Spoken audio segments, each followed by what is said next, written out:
This is Autoline This Week, the show that gets you inside the global automotive industry.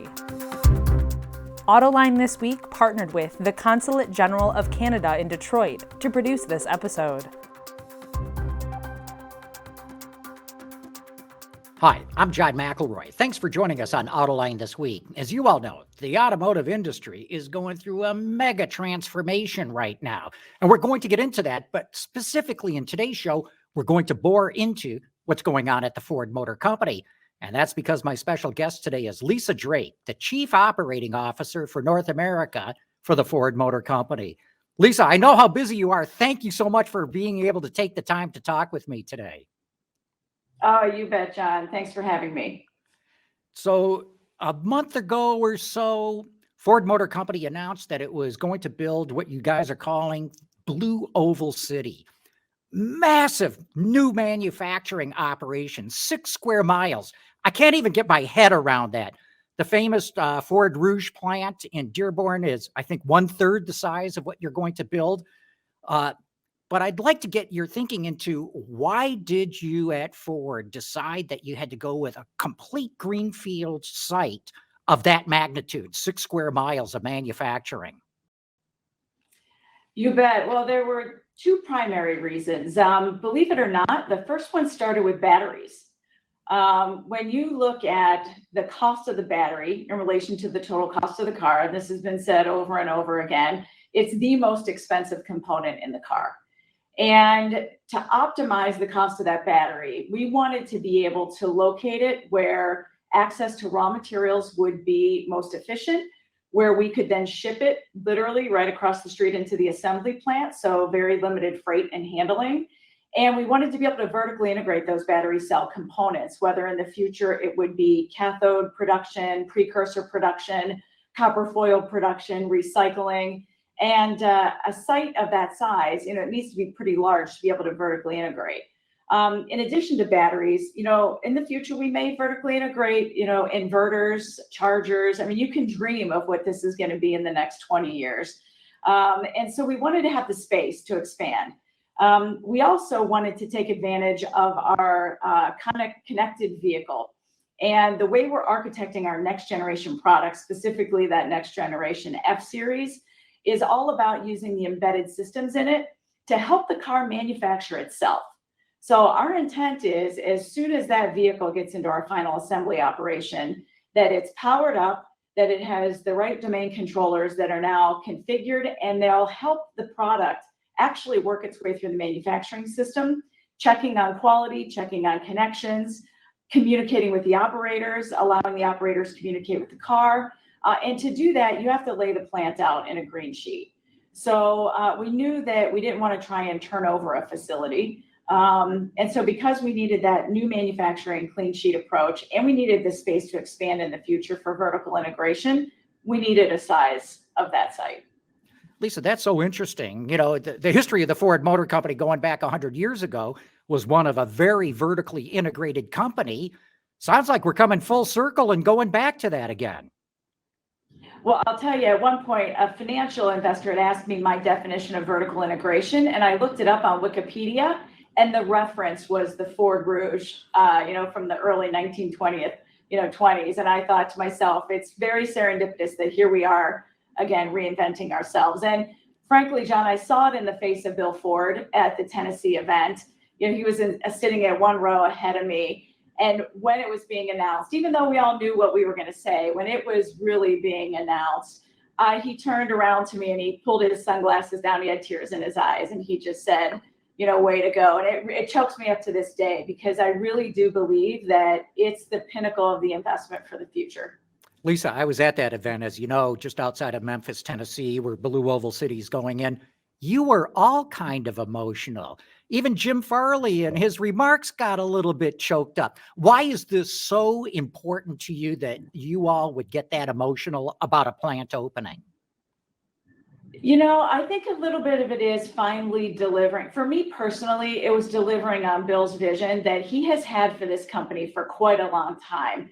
I was very lucky to have been back in 2007, 8, 9, the chief engineer on our hybrids. And actually our Focus Electric EV that we put out, I was the chief engineer on that product. And back then, Bill had this vision. He knew that this is where we needed to be. We had challenges, but we had the recession that had hit us, and many auto companies were just struggling to survive. And we didn't have the billions of investment that we could put into the EV space that I think he really wanted to. But what we did do is over time, we kept all of that engineering going. Even though we weren't putting out a lot of product, our battery cell team was growing. They were tearing down cells from around the world. They were visiting every cell supplier around the world. They were deep into cathode materials and into raw materials. And so that allowed us, when we decided to really turn it on over the last year, we came out of the gate at lightning speed, no pun intended. And I think that's because the engineering team kept their commitment to the technology and the vision. And once we were ready as a company to really go for it, we were able to go for it in a pretty big way. Lisa, why the return to vertical integration? Years ago, like I said, a century ago, that was very common. As the decades went on, automakers started outsourcing more to suppliers who supply to every car company they possibly can, so they can potentially get more scale. So why the return to vertical integration now? What's the advantage? Well, I mean, to be quite frank, it's you have to decide what's the most important part of the vehicle that you want to control. And given the battery cost, given the supply of these raw materials, especially domestic supply and what I'll call ethical supply of the materials, you have to control that. And now that we have the scale that we have, we're able to do that. We're able to come to the table with whether it's governments, whether it's mining companies, whether it's cell suppliers, and we have the scale and the commitment and frankly, the product, the exceptional product that is giving them the confidence that, yep, they want to invest with Ford. And they're allowing us to be a deeper part of that value chain. In the past, we didn't have that volume necessarily. And so we had to just transact with our cell suppliers. But we're in a very different space today. Yeah. Ford's not just putting a lot of eggs in the EV basket, so to speak. You've put together a growth strategy, a growth plan that you're calling Ford Plus. Where do you think Ford's going to end up by the end of the decade? General Motors says it's going to double its revenue by the end of the decade. Where do you think Ford's going to come in that regard? That is probably as exciting as batteries and the EV side of the business is. That's probably the more important customer-facing, exciting side of the transformation with Ford Plus. And when I think just how, I have a Mach-E and on my iPhone, my Ford Pass app is literally on the front, right next to Google Maps, Pinterest, and my Starbucks app. And I interface with that app constantly, at least twice a day, checking, state of charge, deciding when I want to charge my vehicle, checking where a charging station might be, planning a trip. And the fact that now Ford Motor Company will be such a presence to the customer with these connected services right on their phone and that device that has such important real estate on the face of that phone to see Ford Motor Company and that app on the Ford Pass app. Now we can unlock that with all the connected vehicles that we'll have. And we'll have close to 30 million of those by the end of the decade. That is just such a huge number. And the types of services that we envision, subscriptions that we envision that we can deliver to that customer, that's where I think the value unlocks. Not to mention Ford Pro. I mean, we dominate in the commercial vehicle business today. And I can say as a proud trucker, I'm really excited to see what Ted Cannis is going to do with that organization. And when you add electrification and connectivity into a space that we already dominate, I think it's a fantastic recipe. Okay, so I'm going to help the audience with some of these acronyms. Ford Pro is your plan to go into commercial vehicle services. And that's part of Ford Plus, which is the master plan, I believe, for the growth for the company ahead. Is that right? That's right. Thanks, John. Very, very well. You've listened quite well. Yes, Jim Farley would be very proud. Yes, Ford Plus is the overarching strategy, and one of the big pillars inside of it is really leaning into our commercial vehicle strength, which is Ford Pro. It's led by Ted Cannis. It's built on the back of an incredible world-class set of products. I mean, we lead in the market share in the U.S. today, close to 43%. It's built on the back of Transit, the world's best-selling cargo van. And now we're leaning into services for all of those customers that are enabled by the connectivity in these products, and then also by the electrification of them. Total cost of ownership is in a completely different ballpark once you electrify these products. And our plan, that's why we're leaning in with the ETransit the way we are. Our plan is to really go out and service these customers in an even better way than we are today. Ford's been strong in commercial vehicles going way back. I mean, way back. Why the recognition now? Maybe I'd say that commercial offers a whole lot more opportunity that Ford hasn't tapped. I think it's just an intersection. I wouldn't say it's it's an intersection of our capabilities all building up at a speed and they're intersecting. You're right. We've always had a strong commercial vehicle business, but it's built on the back of the gas and the diesel power packs. But with our lean into electrification and the platform work on F-150 Lightning and ETransit, we realized we could unlock a lot of value, especially because these battery cell prices are coming down. Now that, the cell prices are coming down, we've vertically integrated our e-motors and our gearboxes. And as you do that, this total cost of ownership starts to make a lot of sense in the commercial space. Not to mention, it's the right thing to do. And many of these companies also they want to be green. They want to participate in this, movement. So I think, and then you have the whole connected side of the business. We've got Doug Field on board. He's absolutely fantastic. And he's going to push that acceleration to a whole nother level that we didn't even dream of. So it's this intersection that's all of a sudden making this really exciting. And for the audience's benefit, Doug Fields, who you mentioned, had worked at both Tesla and Apple. So that was a great get for the company. And as it plans to figure out where it needs to go with this future technology.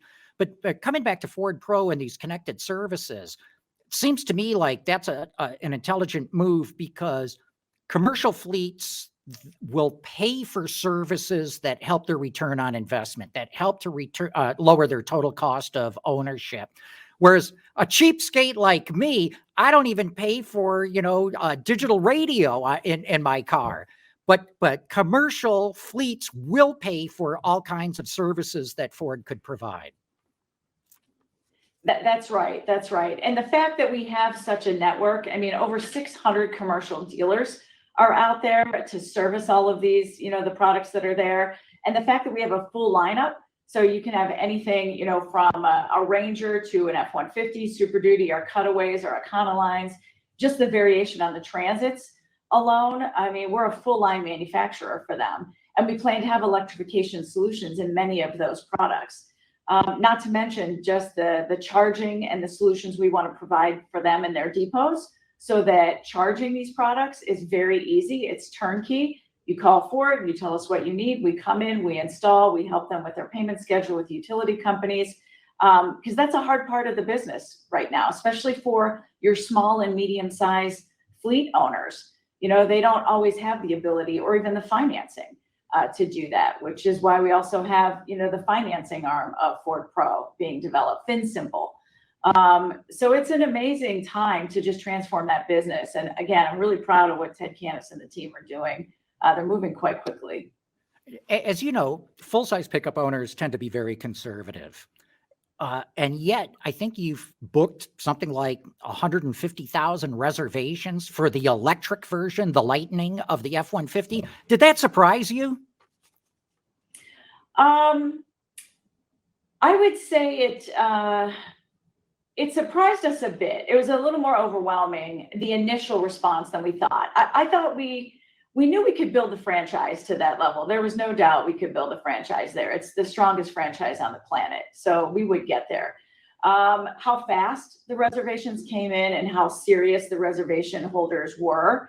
We're planning on a very high rate of conversion, on these 150,000, and we're ready. And once these customers drive it, most of them have made the reservation, have never driven the product. And I think that's where the overwhelming demand is going to start to pour in. Once people start to drive these products, it's really difficult to imagine yourself going back into an internal combustion engine. There's no capability that's left on the table once you move to an EV. And as you mentioned, you've got an electric version of your transit van, the ETransit, coming. Any early indications of what the order rate might be on that vehicle? Well, we haven't disclosed that yet, but I can tell you that we're looking at increasing capacity on that one as well. So That's great. Lisa, I got to ask, what got you into the automotive industry? And I had to look a bit of your background. You've been in manufacturing, you've been in engineering, you've been in product development, you've been in purchasing. That's a very well-rounded career in the automotive industry. But what ever motivated you to get into the industry in the first place? I have to say, I went to Carnegie Mellon University with the intent to go to medical school. I was a biology major when I started. I was going to go to medical school. And I actually have a biomedical engineering minor in addition to a mechanical engineering degree. So I never thought I would go into the auto industry. But I grew up in a family in an area of Pennsylvania. We were really into cars. My uncle, raced a car. My parents, we would often go on the weekends to funny car races. I don't know if that's the right term up here, but they make really loud noise. They go really fast. And, Oh yeah, everybody who's into racing knows about funny cars, the dragsters. yeah, funny car racing. My family talked about cubic inch, engines like CCs and not, they call them motors. They would call them motors, not, engines. So maybe a little bit of it was in my blood. But Ford Motor Company came to campus and I signed up to interview and I really enjoyed the interview and they invited me to Dearborn. And I have to tell you, John, when I landed at Dearborn DTW and then I drove into Dearborn, I saw that big tire on I-94. I forget what brand it is. I'm not even sure what brand it is, but that huge tire. And then I got into Dearborn and every building had a Ford oval on it. And then there was a museum about the history of the automotive business. And I was like, wow, like this is a community. Like if I were to leave Pittsburgh and come to Michigan, I was coming to a community of people who love cars and love Ford. It wasn't a company. And that tire, like literally figuratively, was like this monument to me of the motor city, of the auto industry. And I came home and I remember telling my mom, of all the offers, Mom, I really hope Ford gives me an offer because that's where I want to go. And sure enough, they did. And here's where I am. But so I really encourage, I think about the virtual environment these days where, we talk about interviewing and I really encourage, students to really go to where you're going to work. If you're not going to be, go visit and see what's there because there's an environment and a culture aspect to it that you really can't pick up unless you come. And I don't know if I would have chosen Ford had I not come here, in person. And not only did you choose it, you stayed because there's been a lot of women who come into the industry, but as you know, very male dominated. As I mentioned before, you were in manufacturing.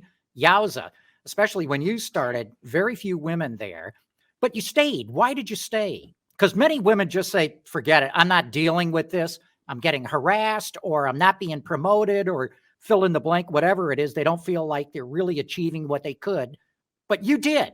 What's some of the things that led you to stay and what advice could you give to others based on that? I would say it started with incredibly good mentors. And frankly, all of my mentors through my career up until recently have been males. And a lot of them had daughters. Two of my good mentors, they had 3 daughters apiece. So I think I had access to really good male mentorship, and they were responsible for a lot of the moves that I made in my career. Even when I had self-doubt on, am I really ready for the next job? They were like, no, Lisa, you're ready. Trust me, you're ready. And if you have any problems, come see me. We'll figure it out. And it turns out they were always right. Every time they were right. Finally, at the end, when I actually got promoted above one of them, he said, well, it looks like you don't need a mentor anymore. I said, oh, no, I still do. I need to come get this, positive reinforcement from you. So I think there were very good male mentors in Ford. And sometimes I don't think they get enough credit, for that. I will also say, though, that, I came from my mother's a very strong woman. She stayed at home, but anything she wanted to do, she did herself. And so I think I grew up in an environment that just said I can do anything I want. So I need to give a little bit of credit to my parents and how they raised me. But then Ford always had something else you could do. You didn't have to leave Ford to have a new experience. If I wanted to work in an assembly plant, I could. If I wanted to be in the studio with the clays and see the designers talk about, design language, I could. If I wanted to get into the financial side, I could. I mean, a company the size of Ford has anything you could ever want to tackle. You just have to ask that you want to do something different. So I think the company itself, and it very mission-based, very family-oriented company. I had opportunities to leave, as do many people, but nothing really ever wanted to, was good enough to lure me away. I think everything I needed was right here. Lisa, I think what you're talking about, mentors, is extremely important. I benefited from having a mentor in my career that changed my career. How do you go about getting a mentor? It just seems to happen by accident. And for maybe some people who are not lucky enough to have that kind of connection, how would you advise them to go out and get a mentor? That's such an important question. And it's something that I lead an employee resource group at Ford called the Women of Ford. We have 33 chapters around the globe. We have 6,600 members in this organization, and they are a little powerhouse of an organization. And one of the things that we've developed is a process by which some of our younger stage career females will be paired with a mentor, because it is so hard to find one, especially in this virtual environment where, unless you're on camera, it's hard to be seen when you have 50 people in a meeting. You can't, in the past, we used to pick it up by seeing someone say something really profound or important or participating. And we don't do that as much. So we've developed a pairing program now, because we want to go find, Hal Taitang says it often, he'll say, where's the next Lisa Drake? How do we find her? And I agree. How do I find myself in that organization? And I spend a lot of time trying to develop ways in which we can find more really great, capable females that just might be overlooked.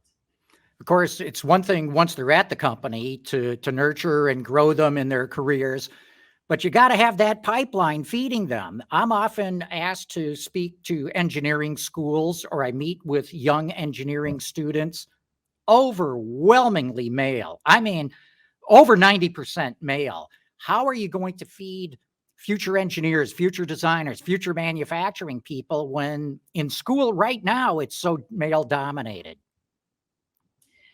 It is, but there's also a great pipeline. A couple years ago, I went to the Society of Women Engineers conference. There were 15,000 college engineers at the conference. 15,000. I think the pool is out there. The candidate pool is out there. We have to present ourselves in a way that makes them look. And, I joked, one of our strategies, we put our Ford booth right outside the women's restroom at the conference. It was a strategy, but it worked because we had a line, a really long line at the Ford booth. And a lot of them were coming because we had just unveiled the Mach-E, and people now saw, okay, Ford is in this electrification game. And, so I think we're going to do better in the future. The pipeline's there. We just have to recruit.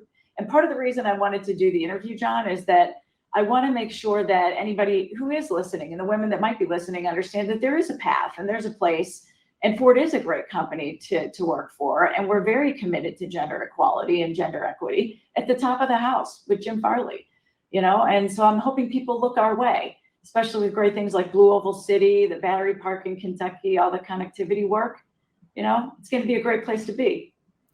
Do you think that companies, Ford included, have realized they need to present themselves to the public as a more compelling place to come to work, as a not just to come and get a job and have a nice career, but to be able to go out and change the world? Isn't that something Ford and other automakers and even suppliers need to do? Absolutely. And part of the excitement about this electrification space is that it really is core to who we wanted to be for a very long time. We knew we would be in the EV game. There was no doubt about it. It was watching the world change, watching consumer demand change. Frankly, hats off to Tesla and Elon Musk and the way that he's accelerated the understanding and the excitement around EVs. Now's the prime time. And I think there's a lot of young students who are very mission-based. They're civic-minded. And Ford now can present itself in a very different way that's probably more aligned with their values than they might have ever thought. Are you seeing that happen now? I.e., more women, more diversity, not just women, coming into the company? I would say I couldn't directly tie it to those recent announcements. Those are so fresh for us over the last year. We've really pivoted, but I can tell you we're going to lean into it. There's no doubt that, when I go back to campus at Carnegie Mellon, I mean, the Mach-E will be down there, the F-150 Lightning, some battery cutaways, so I think that's going to be how we will attract some of the next generation talent. So quick, we're down to the end. It's 2030. What does the Ford Motor Company look like? Oh boy. I would say one of the leading EV companies in the world. I would say carbon neutral, or close to moving in that path to carbon neutral, vibrant, full of like youth and excitement, and the leadership team that's going to take us to the next 100 years will be in place. So I think it's going to be fantastic. I love what you said. The next 100 years. Now that's planning forward. And with that, at a minimum, yeah. At a minimum. Lisa, we're going to have to wrap it up. But again, thanks so much for your time today. Very interesting insights into where Ford's going and what you've done to be able to get there. Thank you for having me. I really appreciate it, John. Autoline This Week partnered with the Consulate General of Canada in Detroit to produce this episode.